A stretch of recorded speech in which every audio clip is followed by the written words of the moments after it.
And we're recording. So welcome everyone to this virtual plan amendment meeting for case NPA 2021-0016.03. Please let us know here in the chat box. If you're associated with an organization, if you could please add that. I will use this as the official sign-in sheet for this meeting. Please mute your microphone if you're joining by phone, and please turn off your video if you're participating online to save bandwidth, and this meeting will be recorded. How to participate today. The speech bubble in the menu bar at the bottom or top of your screen will open the chat box where you can type in questions at any time. Please limit general comments until the end of the Q&A session. After presentations, click on the raise hand icon to be called on to speak. As you know, this is in the Govalle, Johnston, Terrace, Govalle area of the combined planning area. My name is Maureen Meredith. I work for the Housing and Planning Department, and I am the case manager for all the plan amendment cases. And then we'll have the other staff introduce themselves and the applicants and their agents. Good evening, I'm Mark Walters. I'm a principal planner in the Housing and Planning Department, and I'll be moderating this evening's discussion. Good evening. My name is Amanda Swore with Drenner Group. I also have on the meeting tonight Anil Naik with Drenner Group and Mario Rangel, Robert Rangel, and Barbara Van Dyke representing the, they're the owners of the property. And we will be able to give a presentation once staff completes theirs. Okay. I'm going to go ahead and see it's on. Please turn off your microphone, please. I'm going to go ahead and start sauce, onion. Okay, so here's my contact information, and also Heather Chapin is a zoning case manager. She's not participating tonight, but here is her contact information as well.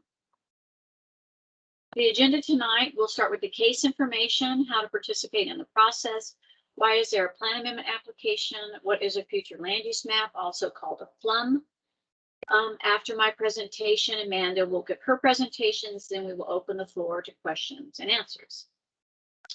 The property address is 3535 East 7th Street. It's approximately 1.07 acres. The case number is NPA 2021-0016.03. The project name is the address 3535 East 7th Street.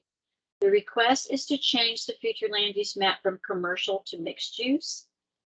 The zoning case number is C14-2021-0128.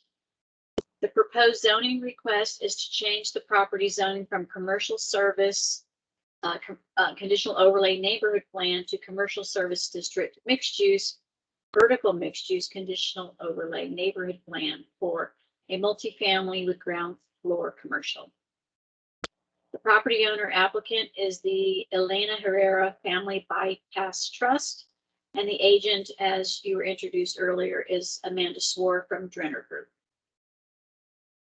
The guidelines for the group discussion tonight, please feel free to type your questions into the chat at any time during this meeting. We ask that you postpone your general comments during the Q&A session. After staff and applicant presentations, if you would like to speak, please raise your hand by clicking on the hand symbol on the menu bar. Telephone participants will be able to speak during the Q&A session of the meeting. Attendees will be muted upon arrival and through the staff and applicant presentations. Then staff will open the floor to answer questions in the chat or by attendees raising their hands to speak. Similar questions may be grouped and answered together. Please mute your microphone when you are not speaking for the sake of sound quality and clarity of conversation. If you're having connection issues, please turn off your video until called upon to ask the question. Also, if you have questions after this meeting, they will be answered and made available by request within 5 business days on the website speakupaustin.org/NPA. And this is also where the recorded meeting will be posted. You can email or call me or Heather at any time with questions or comments. If you provide written comments, we will add them to the staff case reports that will be presented to Planning Commission and City Council. If you live within 500 feet of the property and you receive this community meeting notice in the mail, That also means you will receive the Planning Commission and City Council public hearing notices. It will also have instructions on how you can participate in these public hearings. So, excuse me, why is there a plan amendment application? Neighborhood plans are adopted by City Council as amendments to the Imagine Austin Comprehensive Plan. The city charter requires zoning changes to be consistent with the comprehensive plan. Most neighborhood plan amendments are amendments to a future land use map, and most neighborhood plan amendments have associated zoning applications. This map shows areas in blue that have City Council approved neighborhood plans, most of which have also a future land use map. Along with the plan, this is the plan document that has the goals and action items for the plan. And this is the future land use map. This is what's being proposed to be changed tonight. The existing land use on the property is commercial, which is designated in red. And the proposed, with the mixed use proposed slum would be brown.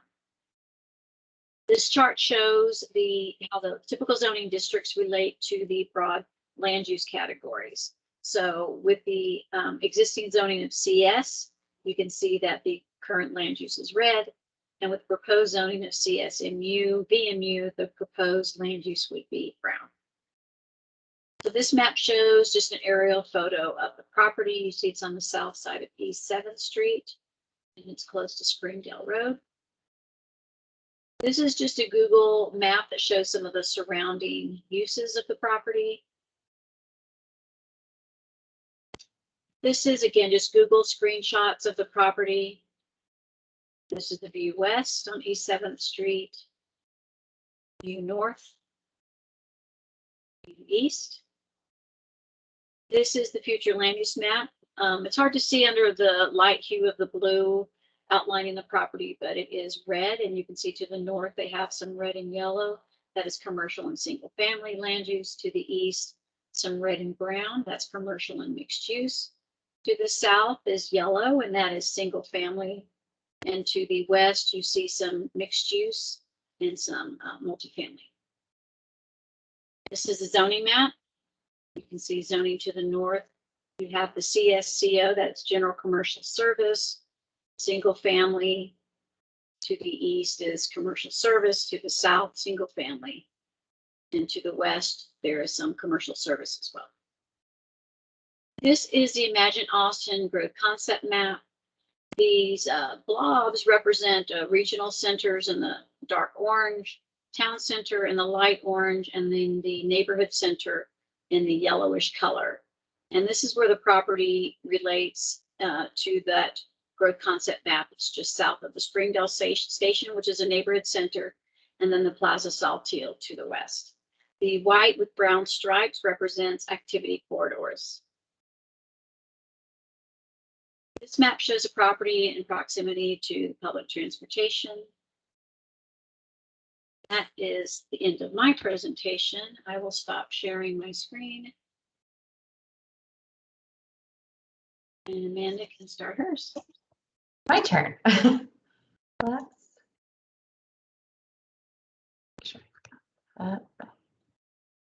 right. Awesome. So I am Amanda Swore, again with Drenner Group, and we are running the entitlement process, which consists of both the future land use map amendment as well as the zoning amendment. Before I go into a little bit more detail about the zoning, and the neighborhood plan amendment, I want to stop and take just a quick minute for Robert and Mario to introduce themselves, tell a little bit about kind of their history with the property and the next steps, and then I'll run through a little bit more of the technical details.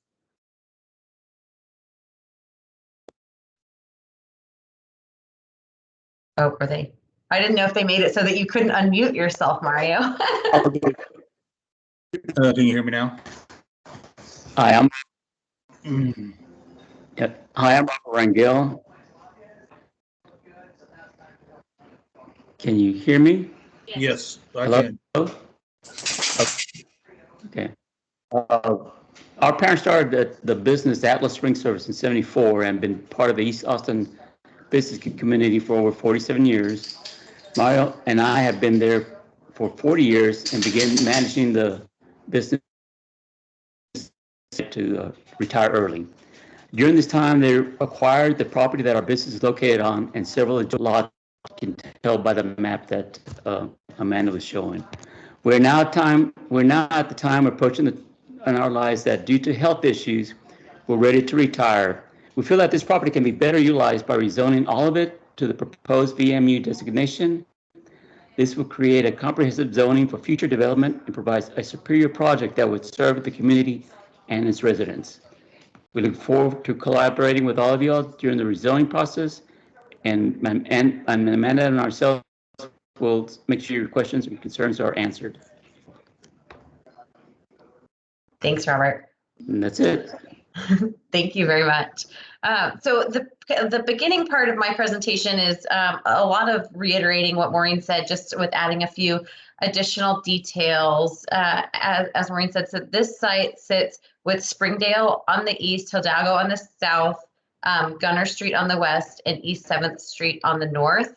There are really two pieces to this project. So the piece that we're here talking with you about because of the city required ordinance is the future land use map amendment, which is what is outlined in yellow. The zoning case that Maureen mentioned also takes into account the rest of the property that goes over to Gunter Street, which I'll talk more about, but I just want to make sure that that's clear. So the zoning case area is larger than the future land use map amendment area.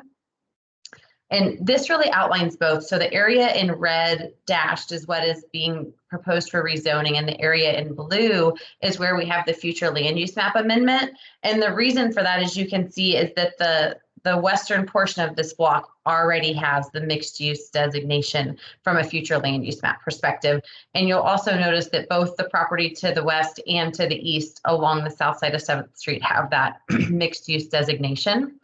The little piece that is outlined that is blue on the 7th Street frontage is not part of the property. That is actually owned by the city of Austin and is old right-of-way that was going to be a bus stop. So it is zoned civic and it is city of Austin property and not included as part of this project.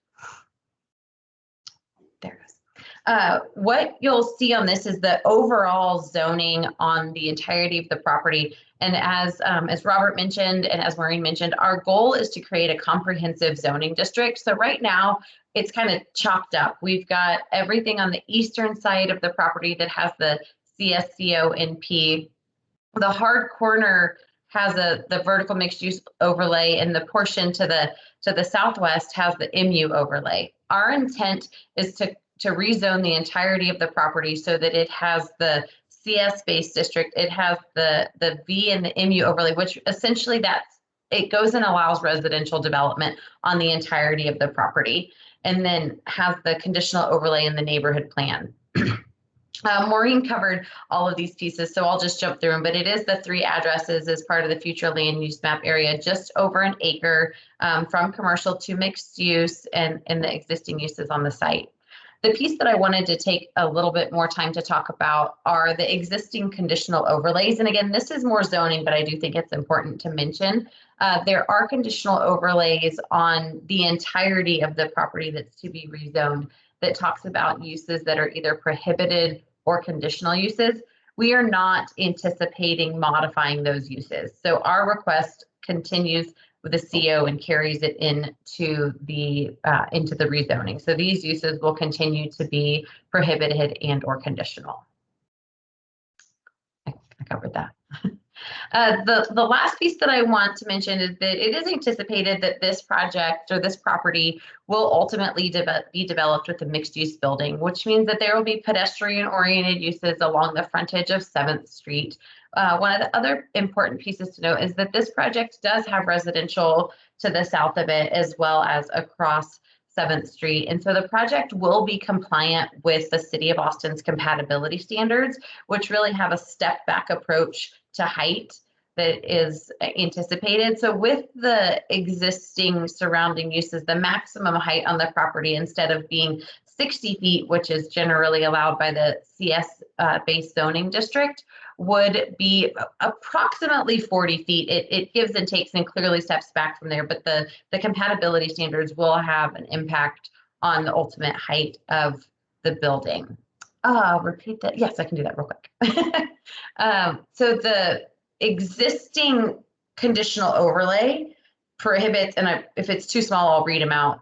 It prohibits adult-oriented uses, adult-oriented businesses, kennels, residential treatment, campgrounds, pawn shop services, and vehicle storage. And then the next list I'm going to read out are conditional uses. And what that means is if a use is conditional, it means that it is allowed on the site, but to be able to actually construct it or use it, you are required to go to the Land Use Commission for approval, which is a public discretionary process. It is not just by right without community input. And those uses are agricultural sales and services, construction sales and services, limited warehousing and distribution, which is kind of like the industrial type uses, equipment repair services, building maintenance services, laundry services, and equipment sales.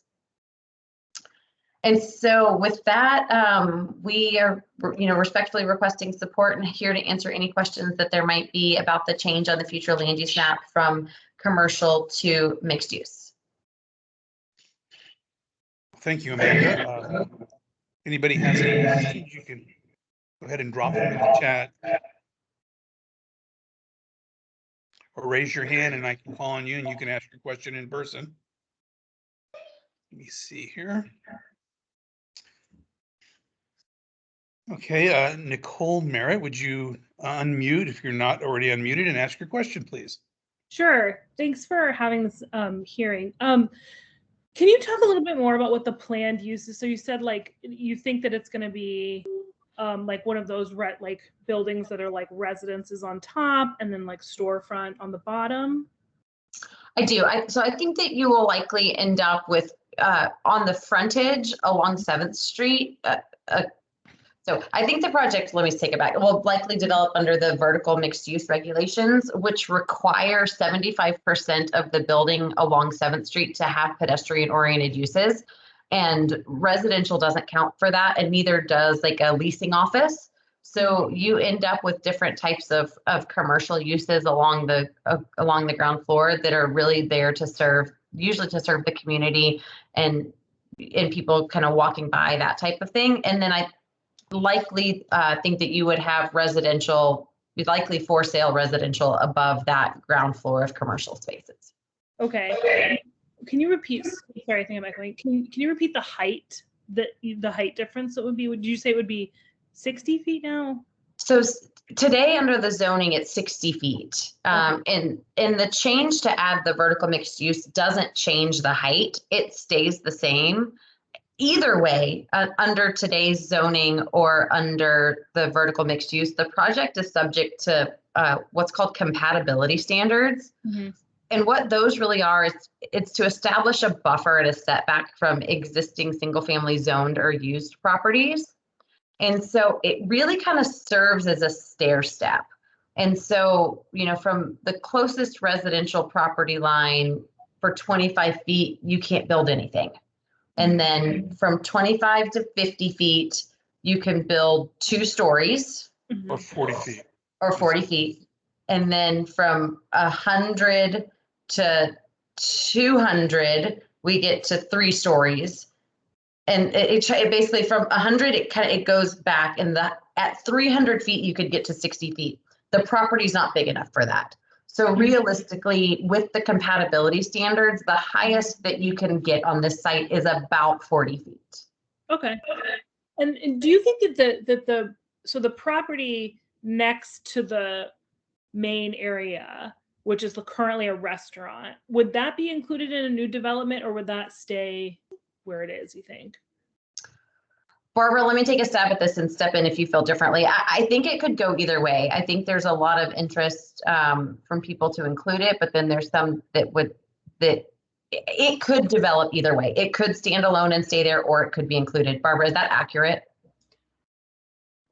Hi, this is Barbara. Yeah, and so no one knows yet exactly because, people have talked about different potential uses, but I would imagine in one way or another, that restaurant or another restaurant would be on the property. I would think that that's something that most people would want. Of course, it's going to be up to whoever ultimately develops the property as to what they include or don't include. Okay.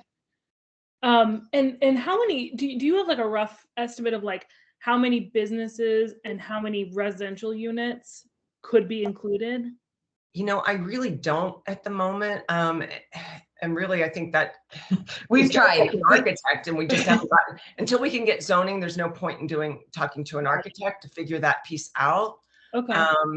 But I know that like like Amanda said, that whole first floor, like right along 7th Street, 75% of that has to be retail. And I, personally, I would imagine, things along the line of like a coffee shop, a restaurant, who knows, a dry cleaner, and nails, who knows what could go in there, but it's those types of smaller businesses typically that go into those types of retail centers. Isn't that what you typically see, Amanda? It is. So there are, with the vertical mixed use zoning, there are requirements for, height and dimensions. And so it's really geared more towards those, pedestrian type oriented uses. But at this point in time, we don't have, it's not like this is about to come tomorrow. So it hasn't been fully designed and vetted, just because without the zoning, for the family to go in and spend the money for architects and engineers is a little premature. Sure. That makes sense. Is there going to be an opportunity for the neighborhood to like see what's going to be developed before it's developed and provide input on that? So the way that the development process works in Austin is that the zoning process is really the most interactive in the fact that it is the piece that has the public hearing. But whenever an application is filed on the property, whether it's a zoning application, whether it's a subdivision application or a site development permit application, I assume that you live within 500 feet of this because you got the notice of this meeting. Yes. You will get a notice. And it will have contact information both for whomever the case manager is for the city of Austin. It'll also have contact information, likely with a site development permit, of an engineer and an owner. And so you could always reach out to them. And with the site development permit process, while it doesn't go to city council, you always have the ability to register as an interested party. And what that does is it allows you, with request, it allows you to get the materials as they go through and be part of the process. Okay. Mark, is that okay? An okay answer to that? I know that Sounds good to me. I don't do a lot of development review. I do. Yeah, I make the plans and let somebody else implement. So, but that sounds about right. Yeah. Okay. Yeah. The reason that I'm asking, I'm sure this is like a very premature question. The reason that I'm asking is because there was another development that went in called the Guthrie, that's like on the other side of 7th Street. And that ended up being, it's a very, very, very large apartment complex. And the construction, the development of it was super disruptive to the neighborhood. Like we had like thoroughfare streets closed for like years at a time, and it was pretty burdensome. So I have concerns that we're going to have like lots of traffic rerouted through our small street, and that, they're going to tear up our streets and block things. And so those are my like main concerns. I think like actually what you want to build, I don't think is like really probably different for us, but like that part of the process, I would love to be involved in that so that we could mitigate some of the burden on myself and my neighbors. Absolutely. So those really are more site development permit items. When a site development permit is approved, before construction can happen, an engineer has to do what's called a traffic control plan, which does exactly what you're talking about. It says how long things can be closed, where traffic is rerouted, all of the detour pieces of it. And so when that time comes that a site development permit is filed, I would encourage you to register as an interested party. And it will allow you to, ask additional questions. It gives you a standing to appeal if something goes crazy, that type of stuff. The other thing that I would note, just kind of on your question, is that the Guthrie is a big project, right? It is not, I didn't do it, just for the record. But it is not, it was not subject to compatibility standards. So this just by nature will be a smaller project. And the only way to get, unless the code rewrite comes and changes everything, right? Which everyone's been talking about for 5 years and it never happened. Under our current rules, the only way to get a variance or a modification to compatibility standards, which would result in a bigger project, would be to go through a public hearing. So you would get notice of anything. There's not an administrative way to change it. So it would be something that you would be able to have input on. Okay. And then for registering as an interested party, so I'm definitely within 500 feet, Sure. but I'm kind of also speaking loosely on behalf of a couple of my neighbors too. And I'm not sure if like one of my neighbors is exactly within 500 feet. Is there how far away is the line for registering as an interested party? So 500 feet, the way that the crow flies, not door to door, is who will get notice. Okay. So if they got notice, they are within 500 feet. Okay. Is kind of generally how it works. And there's no, so generally you have to be within 500 feet to register as an interested party if they're close, right? If there's a house away and you give them the information, the city will usually accept it as a registered party from a site development permit perspective. Mm-hmm. You wouldn't have any standing from a zoning perspective because that's only 200 feet from an appeals perspective, but you could register as an interested party during the site development permit process for sure. Okay. Cool. Well, do you have any other questions, Nicole, at this time? Not at this time. Thank you so much for listening and for answering my questions. I appreciate it. Oh, yeah, my contact information is, it was probably on your notice. If not, I can throw it in the chat real quick. But if you have other questions or if anyone does, your other neighbors, let me know. Or if y'all want to have a quick meeting, we can do so. There's no issue with that on our end. Okay, thank you very much. I appreciate that. Here, let me just throw my contact info in here. Okay. Well, I think actually Nicole is the only resident or person who's not associated with the project or staff who's in the meeting. So Maureen, while Amanda's doing this, putting her information in the chat, do you want to kind of go over next steps in the process? Yeah. So the next step will be my plan amendment team. We will meet and we'll make a recommendation on the proposed flum change. Then the zoning team will meet. They'll make a recommendation on the proposed zoning change. Then we will work with the applicant to start scheduling the cases for planning commission and city council. They have not been scheduled yet. So Nicole, when they are scheduled, you will get that notice in the mail. I will work with the Govalle Johnston Terrace planning contact team in getting their letter of recommendation.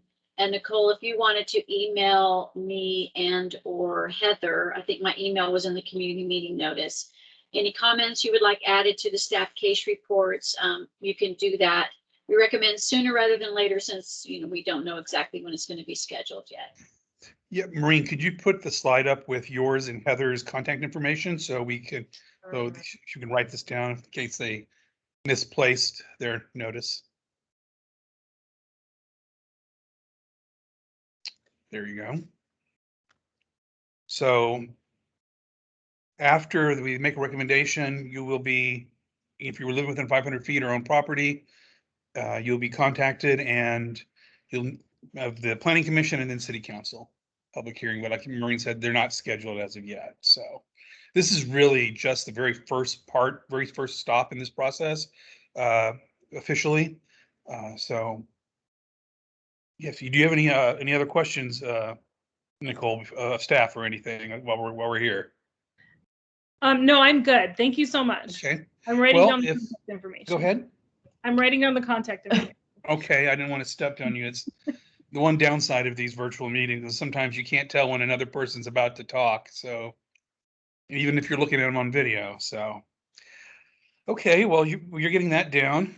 I'd like to thank everybody for coming out tonight. And if nobody else has questions, we can end the meeting. There's no reason a meeting needs to be for the length that it's scheduled for. So if we can end 30 minutes, a 35-minute meeting early, I think that's a bonus for everybody. That's a big win. Yeah. So Nicole, thanks for spending some of your evening with us and asking your questions. If you have questions of staff, don't hesitate to contact Heather or Maureen. They'll be happy to answer any questions. So you have that contact information down? I got it. Thank you so much. Okay. Well, with that, I'd like to wish everybody a good evening and thank you for sharing your time and Everybody have a good evening. Good night. Bye, everyone. All right. Thank you so much. Thank you. Bye-bye. Bye.